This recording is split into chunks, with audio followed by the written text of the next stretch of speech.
Hello जी, अस्सलाम वालेकुम। यार आज की वीडियो शायद थोड़ी सी लंबी हो जाए क्योंकि इसमें बहुत ज़्यादा पॉइंट ऑफ व्यूज़ और 3-4 चीज़ें हैं, तो मैं ट्राई करूँगा छोटी ही रहे। तो एक सबसे पहले तो डिस्क्लेमर ये है कि अगर आपने पीछे जाके मेरी वीडियोस अभी भी जाके गौर करें देखें तो मैं सिर्फ उस चीज़ के ऊपर ही आपको तलकीद कर रहा होता हूँ कि करना चाहिए नहीं करना चाहिए जो पहले मैं करता हूँ, ठीक है। या अगर आपको नहीं भी पता तो मुझे पता होता है कि मैं ये कर रहा हूँ तो फिर मैं तलकीद करता हूँ। उसके अलावा जो भी चीज़ होती है मैं जस्ट इन्फॉर्म कर रहा होता हूँ, ठीक है। ये ऐसे है ऐसे ऐसे दोनों में काफ़ी डिफरेंस है। एक केस में आप बताओ कि भाई जो है ये तरीक़ेकार ऐसे होते हैं, नमाज ऐसे पढ़ी जाती है, और एक वीडियो में आपको भाई नमाज पढ़नी चाहिए, ठीक है। तो वो दोनों अलग चीज़ें हैं, ठीक है। तो मेरा ये पॉइंट ऑफ व्यू है, मेरा मानना है कि जब तक कोई एक अच्छा काम मैं खुद नहीं करता तो मैं यही ट्राई करता हूँ कि आपको भी तब तक ना करूँ जब तक मैं खुद नहीं करता, ठीक है। क्योंकि इसके पीछे एक हदीस मुबारक है जिसके अंदर आप सल्लम के पास एक शख्स आता है, तो वो आप सल्लम से कोई उसको प्रॉब्लम होती है जो भी हो, तो आप सल्लम से पूछता है कि इसका इलाज मुझे बता दें। आप सल्लम कहते हैं आप कल आना, ठीक है। कल जब आते हैं तो आप सल्लम उसको कहते हैं कि मीठा खाना छोड़ दो। तो वो आप सल्लम से पूछता है कि आप मुझे ये कल भी बता सकते थे, लेकिन वो फरमाते हैं कि कल मैंने खुद मीठा खाया हुआ था, ठीक है। तो मुझे भी यही लगता है कि जब आप खुद नहीं करते, ऑब्वियसली अगर सुन्नत में भी है तो ये भी बात है बिल्कुल ऐसी होगी कि जब आप खुद नहीं करते तो दूसरे को तलकीद करें उसका कोई असर नहीं होता, ठीक है। क्योंकि मैं जो अल्फाज बोल रहा हूँ वही अल्फाज और भी शख्स बोल रहा होगा, ठीक है। लेकिन उन अल्फाज का असर जो होता है वो अल्लाह के हाथ में होता है कि इन अल्फाज का असर किसके दिल पे करना है किसके नहीं करना। तो वो मेनली उस पर डिपेंड कर रहा होता है कि आप अगर खुद अमल करते हो पहले, फिर दूसरे को तलकीद करते हो, तो फिर असल में उसका असर किसी के दिल पे होता है, वरना जस्ट अनदर वीडियो और स्वाइप, ठीक है। अच्छा, तो ये तकरीबन कोई 2 या 3 हफ्ते से मेरे माइंड में ये वाली वीडियो थी, मतलब ये बात करनी ज़रूरी थी। तो लास्ट जुमे या उससे लास्ट जुमे जो है मैंने जुमा पढ़ा था एयर यूनिवर्सिटी के अंदर। उधर एक ना सेशन होता है एयर यूनिवर्सिटी इस्लामिक सोसाइटी का, ठीक है। हर जुमे जो लोग एयर यूनिवर्सिटी से सुन रहे हैं उनको तो पता होगा, अगर नहीं पता तो वो ज़रूर अटेंड किया करें। हर जुमे के बाद इस्लामिक जो सोसाइटी है वो ना LTC हॉल के अंदर एक इवेंट करती है, समथिंग लाइक रिजॉइनिंग और पता नहीं समथिंग, मुझे उसका नाम नहीं आता रहा। उसके अंदर ये होता है कि सब लोग बैठते हैं, कुछ ना कुछ टॉपिक डिस्कस करते हैं और सारा कुछ करते हैं।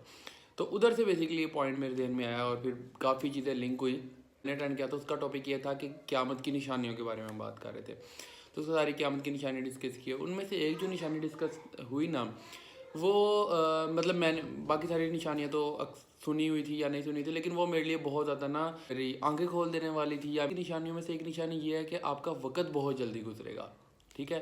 और ये आपको भी पता है, मुझे भी पता है जो हमारे साथ हो रहा है, ठीक है। हमें पता ही नहीं चलता दिन कैसे गुजर जाता है, ऐसे लगता है कल 2019 था, ठीक है। मतलब वही चीज़ें जो पिछले हमारे वालिदैन ने बड़े इजीली अचीव कर ली थी वो ये हमारे लिए बहुत मुश्किल हो गई हुई हैं।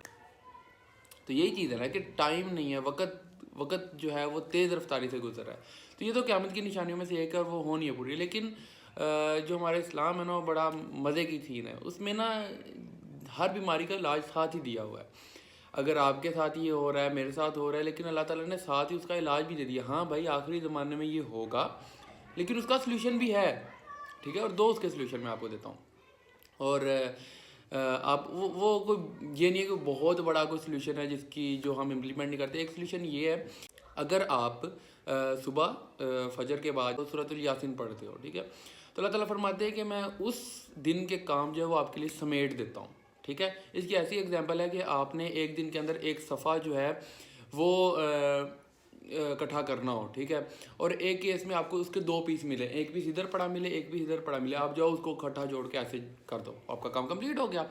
एक केस के अंदर आप उस कोई बंदा उसके छोटे छोटे टुकड़े करके ऐसे पूरे पूरे फॉर एग्जांपल इस्लामाबाद में फेंक दे और सारा दिन आपको लग जाए समेटते समेटते समेटते समेटते समेटते, ठीक है।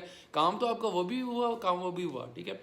अल्लाह ताला फिर क्या फरमाते हैं, अल्लाह ताला फरमाते हैं अगर तुम सूरतुल यासीन दिन के आगाज़ में पढ़ लेते हो तो मैं तुम्हारे दिन के काम समेट देता हूँ, ठीक है। काम वही होते हैं, लेकिन किसी बंदे को मिलना होगा वो मिल जाएगा, किसी ऑफिस में जाना होगा हो जाएगा, कि हमारी बाइक पंचर नहीं होगी, पेट्रोल ख़त्म नहीं होगा, बिजली नहीं जाएगी, मतलब जो जो प्रॉब्लम्स क्रिएट हो जाती हैं दरमियान में, हर्डल, फ़ोन करना होगा फ़ोन उठा लेगा, ठीक है।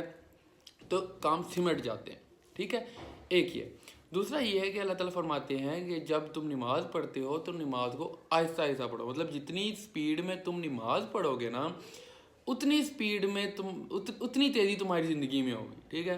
اگر تم آرام وقت، یہ ایسی ہے جیسے جو لوگ جم کرتے ہیں ان کو ذرا آئیڈیا ہوگا کہ وہ جب پیچھے والی جم لگاتے ہیں، بیک لگاتے ہیں، ٹھیک ہے، یا پھر جب آپ ڈمبلز اٹھاتے ہو، ٹھیک ہے، تو اس کا رول یہ ہوتا ہے کہ آپ نے کھینچ لیا بیک، اب اس کو چھوڑنا آہستہ آہستہ، آپ ایزیلی چھوڑ سکتے ہو، اوپر چلا جائے گا، لیکن اصل میں وہ چیز ہوگی جو آپ ایزیلی چھوڑو گے وہی گین ہوگا، ٹھیک ہے. ادھر آپ نے ڈمبل تو اٹھا لیے، اب ایزیلی آپ ایسے بھی کر سکتے ہو، لیکن اس کو ایسے لے کے جانا ہے کہ آپ کے ادھر اصل چیز آئے، ٹھیک ہے. تو وہ جو آپ آہستہ چھوڑ رہے ہو نا، وہ اصل میں آپ کا گین ہو رہا ہے، ٹھیک ہے. نماز آپ اسپیڈی آپ نے پڑھ لی، لیکن اگر آپ آہستہ آہستہ نماز پڑھو گے، جیسے رزق والی ویڈیو کے اندر میں نے بات کی تھی، اس کی ویلیو ایڈ ہوگی، ٹھیک ہے. جتنی آپ آہستہ نماز پڑھو گے اتنی آپ کی زندگی بھی آہستہ اور سلو ہو جائے گی. جو آپ کی ہر وقت ہماری زندگیوں میں تیزیاں پڑی ہوئی ہیں نا، یہ کام کر لو، یہ کر لو، ادھر چلے جو سکون آ جائے گا، ریلیکس ہو جائے گی، ٹھیک ہے. ہوتا ہے نا اللہ تعالیٰ خود کڑیاں جوڑ رہے ہوتے ہیں. اسی جمعے جو خطبہ سنا اس کے اندر مولوی صاحب کا یہی تھا پوائنٹ آف ویو کہ ہمیں نماز کا ترجمہ سیکھنا چاہیے، ٹھیک ہے. ان کا یہی کہنا تھا کہ آپ کی عمر کتنی ہوگی، 20 سال، 25 سال، 30 سال، 18 سال، اتنی عمریں ہو گئی ہیں، اور ہم نے اتنی عمر سے نمازیں پڑھ رہے ہیں اور ہمیں نماز کا ترجمہ بھی نہیں آتا، ہمیں یہ بھی نہیں پتہ کہ اس میں ہم کیا بات کر رہے ہیں، ٹھیک ہے. تو جب ہمارے ذہن میں ترجمہ ہوگا، ایک سارٹ آف ڈائلاگ ہوگا، گفتگو ہوگی کہ ہم اس میں بات کیا کر رہے ہیں، تو اوبویسلی پھر جو آپ کی نماز ہوگی وہ تھوڑی سلو ہو جائے گی. ان کیس اگر آپ کو کیا کہتے ہیں ترجمے کا مطلب ہی نہیں پتہ، ٹھیک ہے، اس کیس میں بھی آپ جو ہے نماز سلو پڑھتے ہیں. ایک تو نماز والی بات کہ نماز سلو پڑھنے سے آپ کا جو ہے وقت وہ آپ کے کنٹرول میں آتا ہے. دوسرا یہ کہ سورۃ الیاسین اگر صبح پڑھ لی جائے تو آپ کے دن کے کام سمٹ جاتے ہیں. تو تھینک یو سو مچ یہاں تک سننے کے لیے. جزاک اللہ.